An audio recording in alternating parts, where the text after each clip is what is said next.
Hi, everyone, and welcome back to the Storyteller Shelf podcast. As usual, I'm Jackie, and I'm here with Theresa today, and we have another amazing guest here to share some wisdom with us. We actually brought you a literary agent today, and I know that's what everyone has been waiting for. So please join me in welcoming Elizabeth Cops. And Elizabeth, we have a tradition here where we don't introduce you, you introduce yourself because you know you the best. So could you tell us a little bit more about who you are and what your journey was? Sure. So, thank you so much for having me. I'm really excited. I am Elizabeth Cops. I'm the founder and president of Cops Literary Services, which was founded in 2021. We are based in Denver, Colorado. It's very beautiful outside right now. So, we're happy for that. And I have spent 15 years in the publishing industry on the agency side. I started off at a small boutique agency in New York City where I cut my teeth, and it was a phenomenal experience. I wouldn't be able to do what I do now without that. And my agency represents everything from kid lit through adult fiction and select nonfiction. Right now, I'm really leaning into my spooky self. So I represent a lot of horror, but you have to keep it interesting and spicy. I also do romance and just, fiction that kind of crosses all sorts of genres. And we can talk about that more later. But thanks again for having me. We're so excited to have you on the podcast. And many people are curious about how one becomes a literary agent. Could you walk us through that journey? What led you to this profession? Craigslist is the short answer, which is ridiculous. Back when Craigslist wasn't as creepy, I guess, I don't know, but I was a typical, stereotypical English major, communications minor, had no idea what I wanted to do after I graduated. We were still in a pretty heavy recession. I graduated in 2010. So the year before, I had moved to New York with my best friend for the summer. We'd saved up our pennies and we decided to go there with the intent of just finding any job that we could. And we had an amazing summer. And I thought, oh my gosh, this is my city. I have to go back. How do I do this again? And so the next summer, I went with my little paper resume, thinking, oh, I'll find a job at a bookstore, something bookish. And then I just happened to see a posting for an intern on Craigslist for Maria Cardenas agency. And so I trotted over to Rockefeller Center and had an interview that I really thought I bombed. I thought I did so horribly. Never going to hear from these people again. And they were probably pretty desperate for a reader because they hired me on the spot, and it was the best summer of my life, and it was my light bulb moment. I felt like I found my industry, my people. I knew that I didn't necessarily want to go into academia. I was thinking about law. I would have been a terrible lawyer. I'm happy that didn't happen for me. So that's the short story. And then I finished my internship, moved back to Florida, worked for a year for the Department of Environmental Protection as a front desk, like administrative assistant. And then I got a call from my old boss saying, hey, my assistant is leaving. I thought of you. Would you like the job? And I ended up moving to New York. And I think like it was a 3 day turnaround, stayed in a hotel for a little while before I found my apartment. I was in her office at 9 a.m. on Monday morning and said, okay, I want this. Let's go. Yeah, that's what happened, and I haven't left. That's hilarious. I'm not sure if they use Craigslist the same way these days. No, I don't recommend that for any would-be professional or would-be publishing hopefuls. Maybe don't try to follow in my footsteps to quite that degree, but I'm very grateful that it worked out the way that it did. Well, that's amazing. It's so interesting to hear how everyone's careers evolve. I would love to ask you, though, how did you decide to start your own agency? I mean, was this something that you had always dreamed of, or did it just pop up and you decided to go for it? Yeah, my husband and I left New York in 2017 for a variety of reasons, and at that point, we needed different opportunities, and the city had kind of run its course, but I was lucky enough to work remotely for my previous agency from 2017 until 2020, and we all know what happened in 2020. So, not just COVID, but I think, oh gosh, like 2 months before the world shut down, I found out I was pregnant, which was really happy and exciting and amazing. It changed everything, and so it's I think my old boss and I realized that things weren't going to, I don't know, move forward or be as aligned as maybe we originally anticipated, and it just seemed like a really good time for me to, um, break off on my own. It was terrifying looking back on it now. I wonder what I was thinking because I had a newborn and then a new business on top of it. So that was pretty wild. There wasn't a lot of sleeping to be had, but I'm still trucking and it's just been so amazing to be able to run my own ship and make these big creative decisions and I don't know, just be able to say yes and a lot. I feel incredibly just happy and grateful and fulfilled that I was able to do that. So it was worth the risk, 100%. I am inspired by your story. That is amazing. I empathize fully, like going through something like that, but the fact that you are doing so well now and successful in your own business, I have a question for you, and we're going to kind of pivot. What is the process behind developing the manuscript wish list? And how do you come up with the specific types of stories and genres you're looking for? I mean, I think for me personally, it's been a lot of trial and error through the years while also keeping very much in touch with market trends. So I think when I first started out, I had more of a throw spaghetti against the wall and see what sticks approach. I was really kind of genre agnostic. I think I had these lofty ambitions of, oh, I'm going to be known for representing like highbrow literary fiction, which is amazing, of course. And I love a good literary novel, but I really had to open myself up to a big and important education on genre fiction and what works and what makes the world go round from a publishing perspective. I was the little kid who was obsessed with R.L. Stein and then when I got older, Christopher Pike. And I think it started making a lot of sense when horror took the industry by storm, I guess, because a lot of the work that I was representing had darker themes, played to our collective fears and, kind of playing with that darkness and that's those scary themes in really interesting ways. So honestly, I think that I also have Jordan Peele to thank for, how I merged into the horror space because he started popularizing through film in ways that, as a society, we really started embracing these narratives that previously hadn't been seen unless you were Stephen King. And I love Stephen King, but it's nice to see a little bit more diversity, especially women in horror. It felt like a boys' club for so long. So I think that that's sort of the path that got me to that particular genre. And if you look at my wish list, I mean, whether it's middle grade, young adult, there's usually, I don't know, some darkness in the wish list, across age groups. So that's I guess one answer to your question, and then I love love, and so again, kind of the flip side of that coin, I worked for an agency that really did well in the romance space, whether it was Regency or contemporary or paranormal when that was having a big moment, so I got a great education on that, and I'd never been much of a romance reader, but I learned to super appreciate it. I think, now if you ask me what's queued up on my Audible, it would be like, "Ooh, the Lila Sage series, the Butcher and Blackbird series, ACOTAR," like and I love to be surprised, I have my wish list, but I love when something comes across my desk or I meet an author at a conference and it just sounds like something so different and fresh and evergreen, and I'm always open to things that I wouldn't necessarily say, "Oh, that's something that I'm putting on my manuscript wish list or on my website." A lot of authors, a lot of writers, we know we submit it to you. And I think from their perspective, it feels like it goes into this magical black hole where they all mix up together, never to be seen again until months later. But we would like to hear from you. What is the actual process like? What's the process for you when it comes to going through queries? How do you decide which ones are a good fit for you?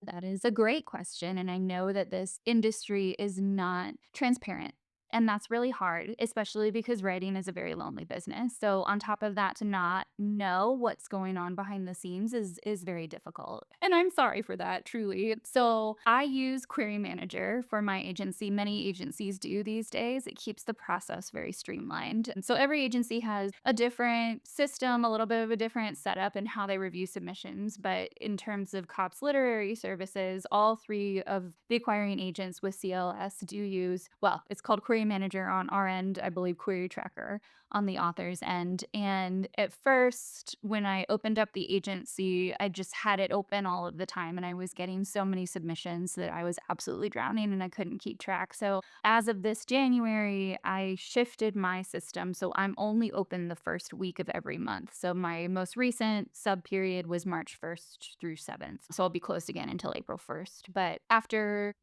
I have that period of open submission, I start going through all of the queries and until the end of the month and I try to, get to 0, but I will say this past submission, I want to say season, that's not right, but submission period, I got about 500 submissions across genre, across age groups. And that is why many times it does feel like a black hole because I do have an amazing reader. His name is Milo, and he knows exactly the types of projects that I'm looking for. So he'll also go into my query manager and read along with me and flag submissions that he thinks would be particularly interesting. So I'm the one who is saying yes or no, requesting more material or passing. I think that's really important to me to be the one that an author knows like, no, no, no, her eyes really have been on this. And so I read every single submission. I can tell typically from the query letter whether it's something that's going to work for me or not. And what I mean by that is,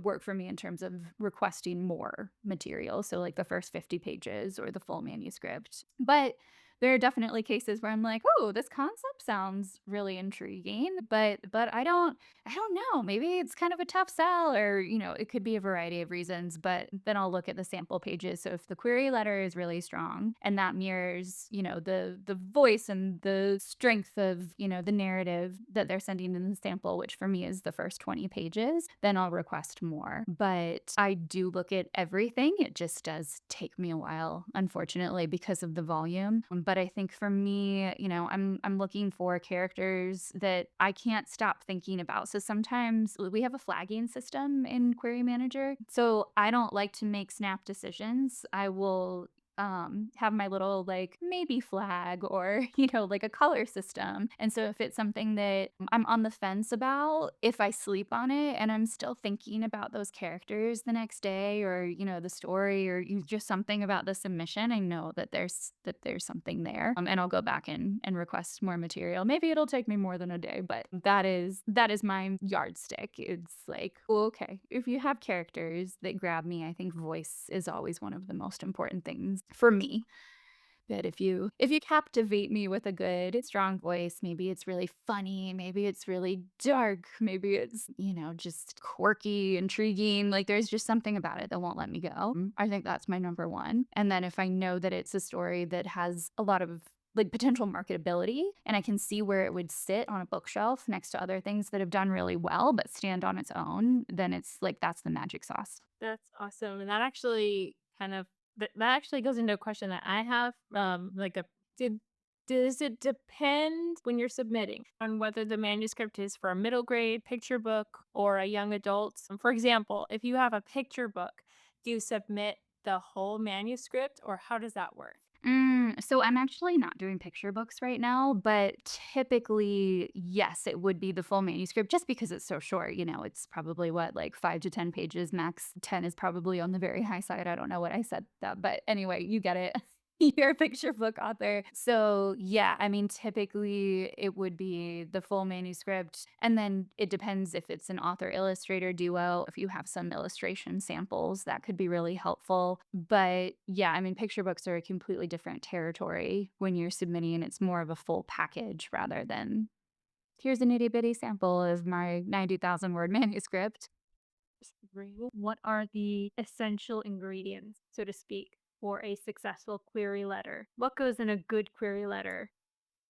Okay, so one of my red flags is if the query letters is just a complete mess. And sometimes, authors will almost want to have it almost feels kind of like a chit-chatty conversation before they even tell me what the book is about. Hey, and I was online and I was looking at your profile and I also love Taco Bell. And can you believe the weather is like this in Tucson right now? And you're just like, oh my gosh, just tell me what you wrote, which is like sweet and lovely. But again, the volume is so crazy that we just need to know immediately in that first paragraph the genre, the word count, comp titles, and a short elevator pitch. So if you have those four components, that makes my heart sing. Already, I know that like you have done the research, you have read the articles, you've gone to the workshops, like you know how to structure this because you can think of it sort of like a cover letter. And if you're applying for a job, you do want your voice and your personality to shine through in that cover letter. You don't want it to sound like every other submission, but you also need to follow the rhythm. And so I think that like you need to learn the theory before you can play jazz, right? Like you have to really get those points really tight. So that would be the first paragraph. And then I would say like the second and third, maybe fourth, depending on how long you want to go. That would be the description of your story, the meat of your story. So something that you would see on a book jacket, something that you would see like in a Netflix description. If you can make your plot sound a little bit more cinematic, that's really nice. And then your last paragraph is wrapping it up. This is your bio. This is why you are the best person to write this story. This is where you can tell me that you also love Taco Bell. I think the bio paragraph is like the strongest piece to get a little more informal and chit chatty. So that is my quick and dirty outline for the perfect query letter. It's really, really important to include comparative titles because it's a sales tool. So at the end of the day, we're getting this out there, hopefully to a larger audience, and especially if it's with a larger publisher, you know, they have a bottom line to look out for. So if you can go to an editor and say, hey, you know, my author's book sounds like X, Y, and Z, which is, you know, these are all titles that are, you know, published within the past 3 years, like 2 or 3 years. You want to find comparative titles that are contemporary. So the past 2 to 3 years. If you use a film comp, that's okay as long as you balance it with two other literary choices. But if you think about it, you know, if you sit down and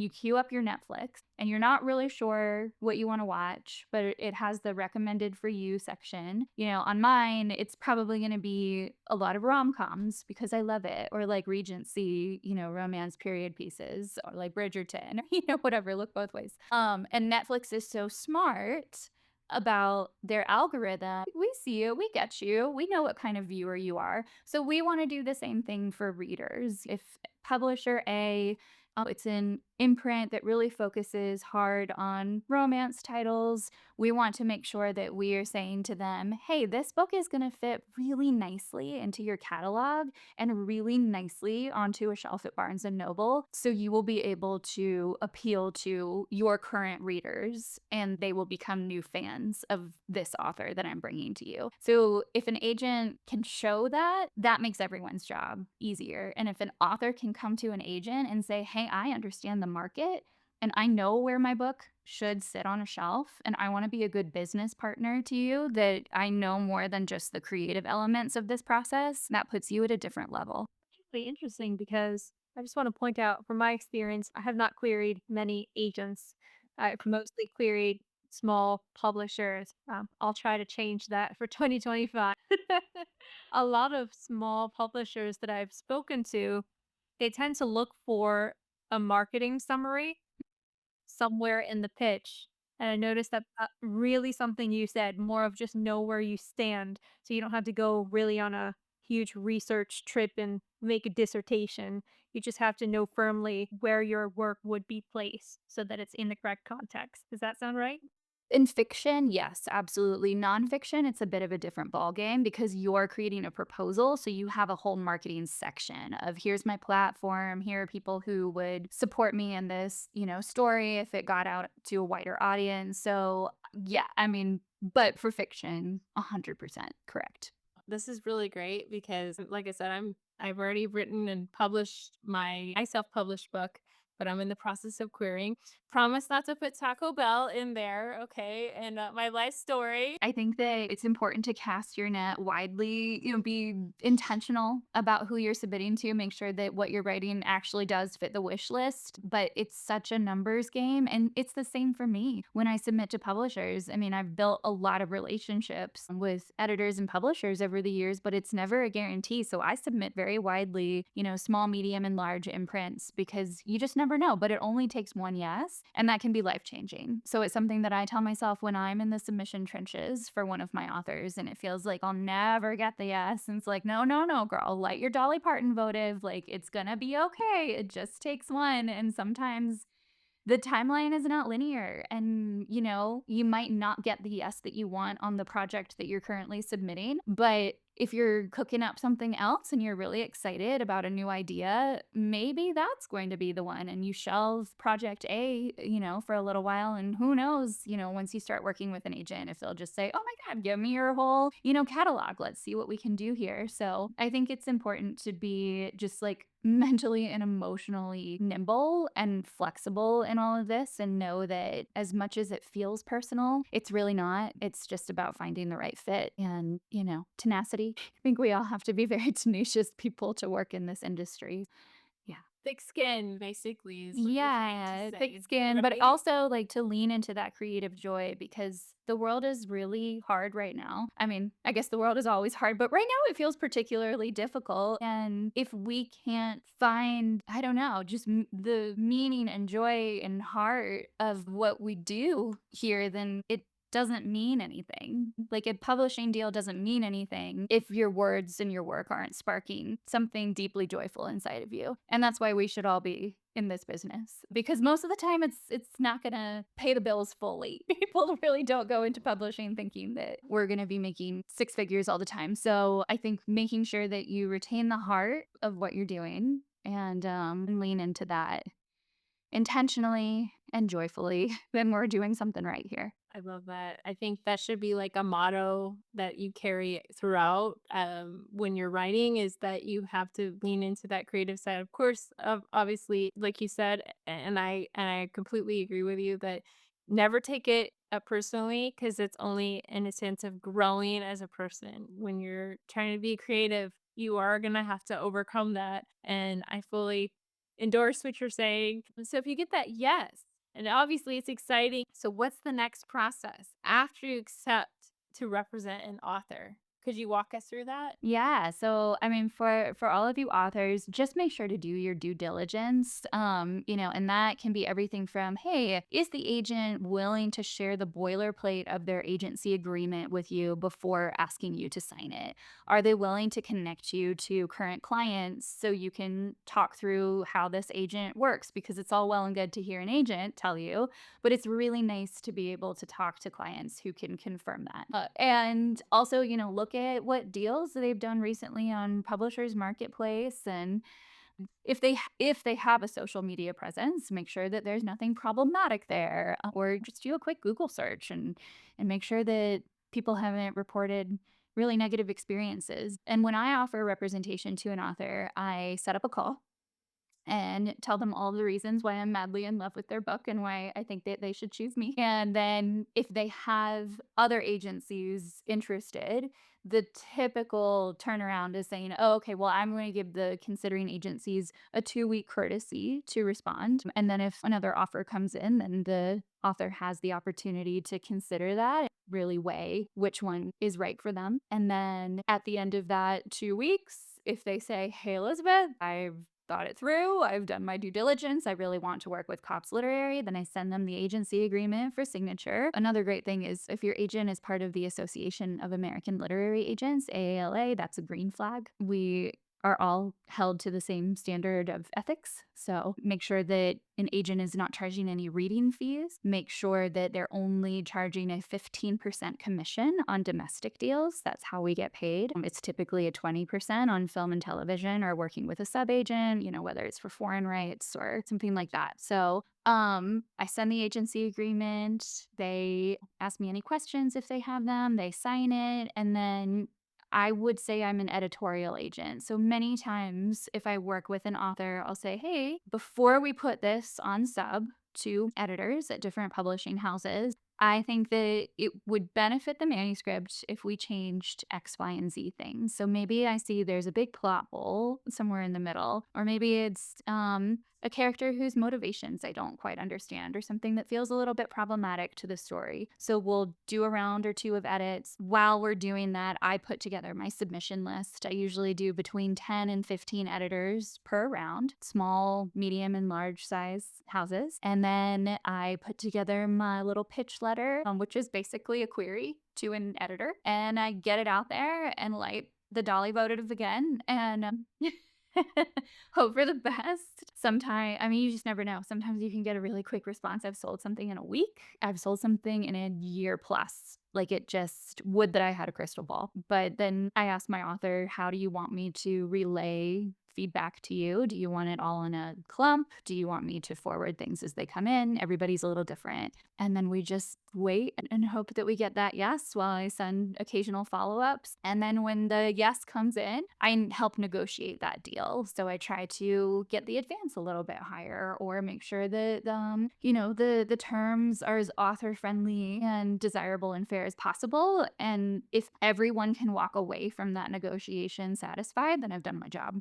And after that, it's just going through the process of until publication. So making sure all the pieces are aligned and, do we have a cover? What do pre-order numbers look like? Are we set up well for publicity? Are reviewers jumping on board? And some of those things I can control, some of them I can't, but I just want to make sure that the conversation is always open and flowing and everybody knows what they're supposed to be doing at any given time. So you give your initial feedback, and if there's something that you feel should be changed, you work on that with you, the writer, and editors. But I would love to know if while you're out there doing your job, you're submitting this manuscript off to publishers, do you ever get some feedback that you take then to the author and they do a little rewrite to get the manuscript into shape according to what you're seeing in the market? Yeah, I have 3 projects right now that are under a revise and resubmits from editors. And so, well, I guess there's 2 parts to that question. There are times when an editor will say to me, "Hey, Elizabeth, if your author is open to making these changes, then we can talk about an offer." And then there's other times where it's a flat pass, but they do give personalized feedback that's very useful. And I always send my authors that feedback, but most of the time I caution them not to make big changes unless there's parallel feedback from like 2 or 3 editors. I mean, sometimes the feedback is so awesome that maybe they do like strikes a chord and they want to go for it. But usually, because it is such a subjective industry, I want to have that continuity before sitting down and taking the time to make massive changes to the manuscript. How do you choose which publishers to pitch to, and what's the process of figuring out which publishing house is the best fit for that manuscript? Yeah, I mean, every publisher and every imprint, especially if you're talking about a big 5, specializes in different things. So, for example, if I was pitched like a queer contemporary young adult story, a publisher who would immediately jump to mind would be Page Street. I love working with Page Street. They're so smart, they're so creative, and I also just know that they are very eager to see more of that material. So it's like that. I have a certain amount of industry knowledge that when I read something, I can immediately say, "Oh, it would be perfect for this publisher," or "It would be perfect for this imprint at X larger publisher." My knowledge is not limitless, and I love Publishers Marketplace to do research. I subscribe to all of their newsletters. I'm on that site all of the time because you can see in every single genre what has been selling that day, that week, that month, that year. And they also just have an amazing amount of material that you can read and consume, whether it's reviews or articles or whatever, just to see what's going on in the industry and who is seeking what in any particular genre. Publishers Marketplace is my holy grail. I'd love to pick your brain a little bit more about pitching. So, you told us what makes a good query letter to an agent, but can you tell us what makes a good pitch from the agent to a publisher? So when I'm doing my pitches, I really like to try to start with the comps front and center. So, of course, like now that I'm on the spot, I'm like, "Oh, what are books? I can't think of any comps that work well together." Oh, like The only book that has come to my mind in the past 2 seconds is The Notebook. I'm like, The Notebook meets The Shining. Can you imagine if that was a novel? Teresa's face is like, "Oh my gosh, why did we ask this girl to come on our podcast today?" But anyway, I try to get really smart with my comps. So like front and center, X meets Y, and then I do my little elevator pitch. So a lot of times, I draw from the author's query or like if they have a synopsis or longer description, because I do want it to sound like it's their voice, telling the main beats of the story. I really try to get like the punchiest, coolest elevator pitch I can come up with. So when an editor is reading this, they're like, "Oh my gosh, like this feels like I can feel this. I can see this. Like it hits all five senses." And then I go into my longer description and then the author's bio and like it's really similar to a query letter. It's incredibly similar to a query letter. It's just more me saying like, "You want this so badly. Like let me explain to you why you can't live without this book. And let me explain to you why I can't live without this book." And like as an agent, like how it's deeply affected me. So trying to just like bolster that enthusiasm times 1,000. I think this is helpful for both, like,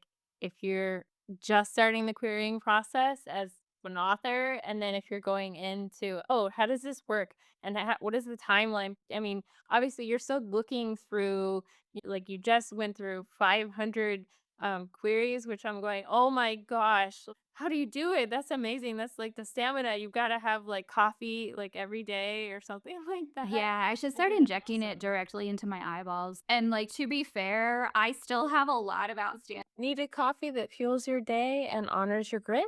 Free Reign Coffee, co founded by Yellowstone's Cole Hauser, is crafted for those who drink up.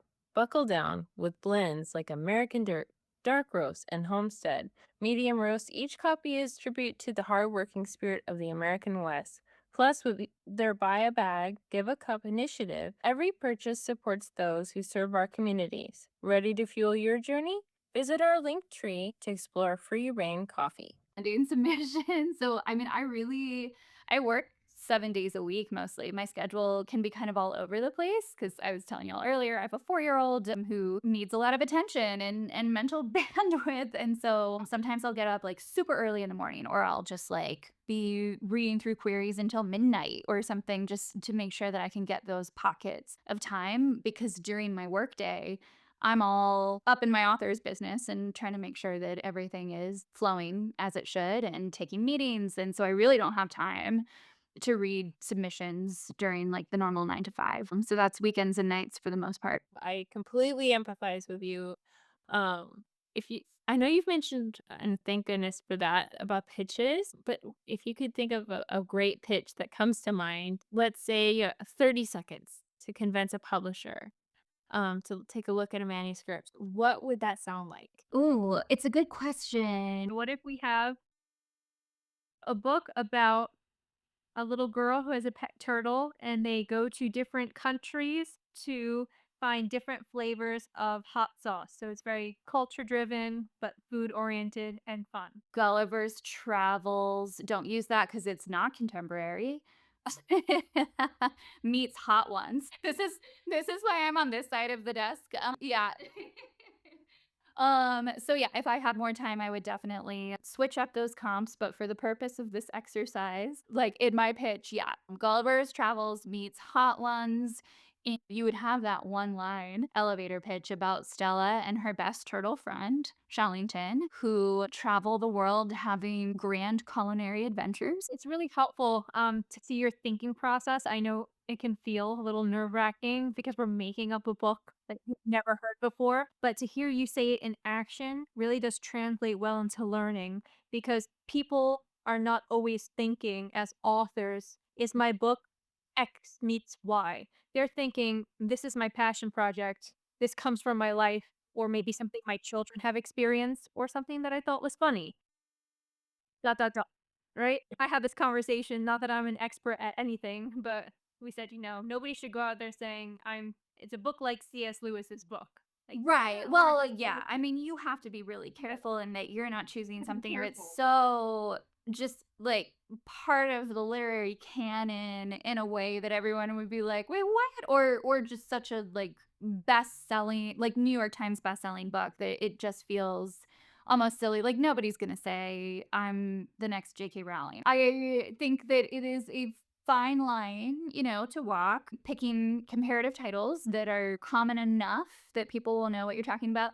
But nobody's read every book. If you choose something that seems really great and an agent has to look it up, then an agent has to look it up. It's not a big deal. But you can choose things that, it doesn't have to be like beat for, and it shouldn't be beat for beat the same story. It could be, it shares certain themes, it shares certain sensibilities. There's maybe a setting they have in common or whatever. Like you can kind of take these little pieces and parts of different comp titles that where if you mix it in a bucket, it's going to be your book because your book should feel new and fresh and different. And it is really hard when an agent's like, "Oh, what's it like?" And you're like, "I don't know. I just made this up out of my own imagination. It's not like anything." But as readers and writers, we've all been influenced. And just as human beings, like we're all influenced every single day and bombarded with, bits and pieces of information.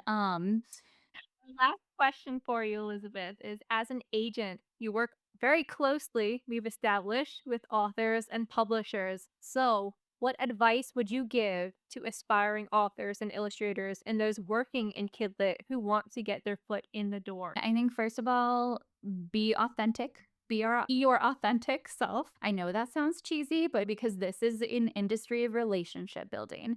And so it's just as important to get along with your publishing team personally as it is professionally. So that would be a huge piece of advice. And also networking, because as we touched on earlier, this can be a very lonely and isolating endeavor, especially on the author side. And so if you can, build community, which is what y'all are doing with the Storyteller Shelf podcast, like you're helping build community. And it makes me so happy. And I'm so grateful to you because this is what we need more of, not just in publishing, but all around. Like we got to lean into our community right now. And if that means making friends through, oh, we're listening to the same, podcast, or we're at the same conference and we're at the lunch table together and we're chatting, and like you never know who your best friends in the industry are going to be, but you have to put yourself out there in order to find those people. And it's so interesting, like once, you start going to the conferences or the conventions or